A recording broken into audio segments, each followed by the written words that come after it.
Poštovani i dragi gledalci, moje ime je Miloš Živković Profa, vi gledate još jednu emisiju na kanalu Profa Podcast. Ako to do sada niste uradili, kliknite na subscribe da vidite i buduće emisije. A moje je zadovoljstvo i čast da budem gost kod Draga Plečka u Samoboru. Drago, baš mi je drago što smo se vidjeli i što se družimo i dobrodošao u moju emisiju. Hvala ti i pozdrav tvojim gledalcima. Hvala puno. Znam da većina vas zna ko je Drago Plečko, ali evo samo da kažem par rečenica za one koji će možda prvi put gledati emisiju. Drago je intervjuisao jako poznate ljude, počev od Dalaj Lame pa do svih tih spiritualista, naučnika. Povezao je na fantastičan način spiritualnost i nauku. Puno toga je dokazao, lično zahvaljujući njegovim zalaganjima. I eto, u doba Jugoslavije, u doba Tita imao je na stotine ljudi koji su čekali u njegovom dvorištu da ih on lično isceli. Čućete nešto u ovom intervjuu i o toj bioenergiji, čućete i nešto novo o veštačkoj. Inače, prva autobiografija, prva AI autobiografija, Susret sa Ramom, možete poručiti Dragovu knjigu, ostavit ću dole Dragove kontakte, ostavit ću i nakon što je Drago radio sa ljudima lično, isceljenja i imao brojne dokaze za to, snimali su emisije koje su ljudi gledali. Nakon toga on je prešao na subliminale, pa ćete to nešto i o tome čuti. A druga knjiga novijeg datuma, Put skrivenih učitelja, Ašvagor, koju savjetujem da pročitate. Imate isto dole, ostavit ću sve, Dragov mail, imate i sajt Draga Plečka, a imate i ona svedočanstva o isceljenima koje sam malo pre napomenuo. Ostavit ću sve te linkove dole. Tako da eto, Drago, da li da krenemo prvo od bioenergije ili makar u 5 minuta, 10 da nam kažeš, pošto je to sada najaktuelnije, ovaj slučaj oko Epsteina, jako je star, 15 godina, evo sad su ga, zašto se to nama sad prikazuje i da li je to razlog jer treba da se uspostavi možda u nekoj bliskoj budućnosti jedna AI vladavina koja je neljudska? Mislim ovako, prvo da napomenem, ove godine 55 godina od tog mog nekakvog javnog djelovanja, znači i to je zadnja godina, od 4.4. svog rođendana nadalje neću više se pojavljivati u medijima, samo na svom Facebooku ću nastaviti objavljivati stvari koje su relevantne za liječenje pojedinih bolesti kojih danas, nažalost, imamo jako puno. Tako da u tih 55 godina krenulo je naravno od meditacije, krenulo je sa mojim dolaskom na PMF, Prirodoslovno-matematički fakultet, na kemiju, i već negdje sam imao 20 godina kad sam se počeo zanimati za tradicionalna liječenja pomoću trava, ljekovitog bilja, kojih je bilo jako puno u Jugoslaviji tadašnjoj. Jer kao kemičar sam htio istraživati te spojeve i načine izlječenja i tu je bio moj početak, što ću nastaviti nakon što odgovorim na to je prvo pitanje vezano uz Epsteina. Naime ovako, vrlo vjerojatno nitko ne može sa sigurnošću reći što se događalo iza kulisa, međutim jako puno javnih osoba je sada prozvano javno i naravno eliminirano iz javnosti radi toga jer su se ogrešili nekakve moralne principe koji se ne dopadaju većini ljudi. No međutim, mislim da iza toga moraju stajati svakako obavještajne službe. Ne znam na koji način, jer se to nikad ne zna, tek kad prođe recimo 30-40 godina, onda ćemo znati. Znači, to su neke igre obavještajnih službi. Određeni ljudi su eksponirani na negativan način, možemo slutiti radi čega koji. Međutim, većina njih ne igra neku bitnu ulogu, niti u svjetskoj politici, i ako jesu, onda su to nekada igrali. Dakle, napadno je to da nema niko ko je obuhvaćen tim Epsteinovim fajlovima koji bi imao nekakav stvarni utjecaj ili vlast u današnje vrijeme. Recimo, fascinantno je naprosto da je jedan Deepak Chopra, koji je New Age guru, koji je sve moguće meditacije donio, 95 knjiga napisao i tako dalje, velika zvijezda. Je bio 3400 ima mailova koje on piše Epsteinu, koji su vrlo gadni. Budimo realni. Nismo računali na to, međutim, to je zbog pogrešnog načina razmišljanja. Mi ne možemo te ljude, prije svega nije uopće bitno ko su oni.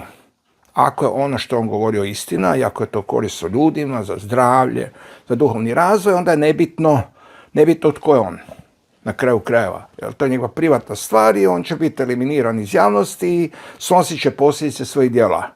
Međutim, ono što je na zapadu najčešće i najgluplje je to da se ljudi vežu uz osobu, uz ličnost, nekakvog gurua, nekakvog mistika, nekakvog proroka, propovjednika i tako dalje i onda u njemu vide istinu. Nije on istina. Možda je istina ono što on govori. Prema tome, lijepo je zahvaliti se ako te neko nešto nauči, prakticira to, držati se toga, ali nema nikakvog razloga da mu služiš, da klečiš pred njim, da tamo plačeš pred njim i slično. To je besmislica, koju nećeš tako često naći u Indiji, ako ljudi obrnuto misle. Prosječni Indijac jako puno puta testira nekog gurua i promišlja da će mu se prikloniti. No na zapadu ljudi traže stalno neku utjehu, nečemu, pa se tim ljudima priklanjaju na nekritički način i onda je to generalni šok kad se ispostavi da ti ljudi imaju grijehe koji su ponekad čak gori od ovih prosječnih ljudskih grijehova. Druge osobe koje vidimo da izbijaju u prvi plan u Epsteinovim fajlovima su ljudi za koje se od prije znalo više manje da su skloni raznim perverzijama i on je završio onako kao što smo mi mogli očekivati. S jedne strane vele da se objesio, možda je, objesio se u zatvoru, povreda može biti i od toga i može biti od toga da mu je neko zavrnuo šijom, što je isto moguće.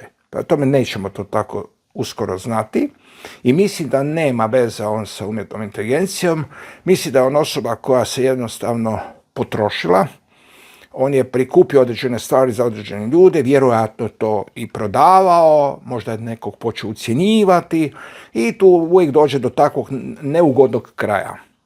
Definitivno, njegov utjecaj je društveni bio dovoljno širok da do svega toga ne dođe. Da nije netko pokrenuo stvari koje ima dovoljnu moć da može i one najmoćnije razotkriti. Dakle, tu izbijaju ti kojekakvi milijarderi u prvi plan, bivši predsjednici i tako dalje. To očito je da neko koji je jako moćan može jedno to Mislim da to nema nikakve veze sa umjetnom inteligencijom, ona ide svojim koracima sa strane, paralelno uz ovaj svijet koji vidimo oko sebe i ona neprekidno osvaja prostor. Što se tiče tih mojih početaka, ja sam počeo obilaziti, vlakom sam otputovao u Bosnu i Hercegovinu i tamo sam obilazio travare i skupljao sam recepture od njih. To je bila velika strast. Kao što neko skuplja sa strašću poštanske marke, tako se ja skupljao recepture travara. I to je bila negdje 1974. godina, kad se to doseglo vrhunac i cijelo ljeto sam autostopom obišao cijelu Bosnu i Hercegovinu i sve poznate travare. I skupio sam sve te recepte od njih. Tad sam već bio negdje na 3. 4. godini na kemiji, opredijelio sam se za organsku kemiju, dakle kemiju prirodnih spojeva, vjerovao sam da sva rješenja postoje u prirodi i to me uvelo u svijet alternative, jer u to vrijeme nitko nije priznavao to biljnu terapiju, herbalnu terapiju kao terapiju, nego je više manje se govorilo da je to zamjena za primarnu medicinsku zaštitu koje nikad zapravo u Bosni i Hercegovini nije bilo u prijašnjim desetljećima i stoljećima, pa se razvila ta nekakva paralelna medicina koju su prema nekima benediktinci donijeli, pa su podučavali ljude, recimo koji su imali vrtove, da 1 kvadratni metar ili 2 kvadratna metra u vrtu ostave i sade ljekovito bilje, da im ono pomaže ako obole, a nije im liječnik blizu.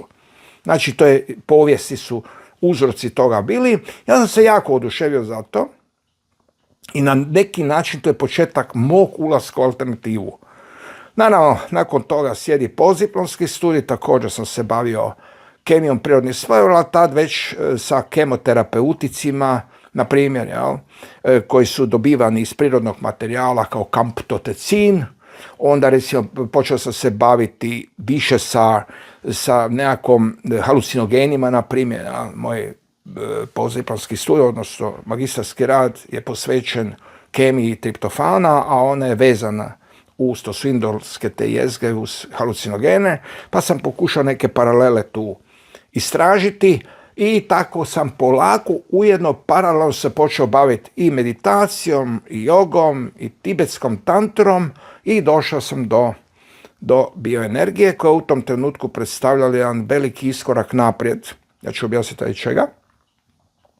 U Jugoslaviji to je razdoblje kad je Tito već star. Znači, zna se, 75. 6. godina, vrijeme prolazi, svi su se bojali što će biti kad neće biti Tita. Tad su svi to ponavljali. I sada šta se događa? Otvara se, režim popušta. I sad se već možeš, pojavljuje se transcendentalna meditacija. Ja već 72. 3. 4. godine, dopušta se to, s jedne strane radi toga što je to jedna neutralna disciplina koja se bavi zdravljem, a s druge strane što je to jedini oblik duhovnosti koji režim nije doživljavao kao prijetnju. Jer katolička crkva, pravoslavna crkva i sve ostale vjeroispovijesti, uključujući islam, su bile antikomunistički orijentirane. To je jasno, potpuno. Sada, režim je rekao, ok, idemo im dati nešto što nije politika, što daje jedan okus duhovnosti, jel, i bolje to nego da se priklanjaju različitim crkvama. I tako su se pomalo odškrinula vrata. Kako je to teklo, ja sam donio te prve tekste o transcendentalnoj meditaciji sa Maharishi Mahesh Yogijem intervju. Onda se sjećam, to je bio Zagrebački studio. Ja sam napisao ogroman tekst koji afirmira meditaciju kao takvu, jer onda niko nije ni čuo što je meditacija. Ovoga posebice transcendentalnu meditaciju, onda je postojao problem jer urednik nije htio to staviti u tako utjecajni časopis koji je tada imao 400.000 primjeraka svaki tjedan. I to im se činilo malo ipak pred dobrom propagandom za nekakvu meditaciju koja je bila nekima i sumnjiva. I onda sam se ja poslužio jednim pokvarenim trikom, pronašao sam časopis, odnosno ne časopis, nego udžbenik za druge razrede gimnazije, udžbenik psihologije.